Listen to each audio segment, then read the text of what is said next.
Okay, this unit is the Detex EAX-500. When the battery is low or need to change the battery, you need the Detex key. And this one is the DT013. It looks like this one. So you need this key to remove the cover. As so, but first turn off the alarm and then turn it. Take it off, and the battery's right there. Take that one off, you put a new one, then you just reverse the step, put it back,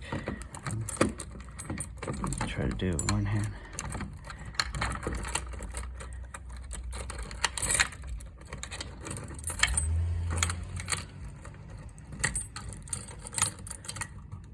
And that's it. Just remove the key, set the alarm back. It's gonna be like 15 seconds.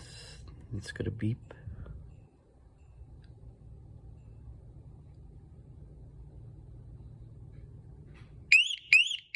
That's it, that's armed already. And that's how you change the battery.